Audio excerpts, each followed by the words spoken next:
appreciable influence on the motions of the planets Uranus and Neptune.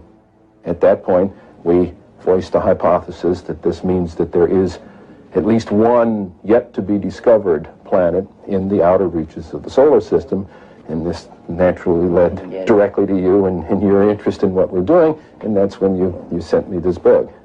You have then postulated the existence or the appearance in some time years ago of a celestial body which you, I think, named in that paper an intruder.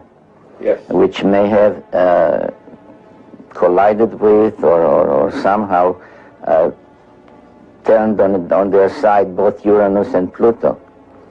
It did a lot more than that, as a matter of fact. In that paper, we hypothesized that this intruder passed very close to Neptune, that it dislodged one of what we then think were many satellites of Neptune, and one of them became the planet Pluto. We actually think Pluto was an escaped satellite of Neptune.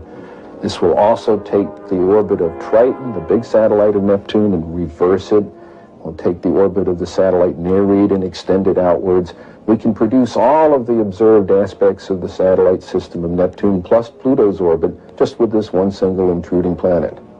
Now, one of the things we did in 1978, having made this prediction that there was an additional planet, 10th or 12th, depending on your point of view, but it's the next one, we sort of put our money where our mouth was, as it were, and we went out and we started looking for this thing. And we've been searching for 12 years for this thing. We've been able to refine the search area somewhat, get it rather narrowed down. We do our predictions based on the observed anomalies in Uranus and Neptune. We actually are currently looking down in the region of Centaurus, which is just south of the constellation Libra, but very close to the area that you've talked about. I think, Dr. Harrington, you have a pretty good picture, at least in your own mind, of what we are talking about, a big planet, a small planet. Well, if it is in the kind of orbit that we describe here, it would have to be a planet that would have a mass something like 3 to 5 times the mass of the Earth. This would put it intermediate between the gaseous planets like Uranus and Neptune and the terrestrial planets that we have in the inner part of the solar system. So if this planet turns out to be in a 3,600-year orbit, then its mass will be correspondingly larger.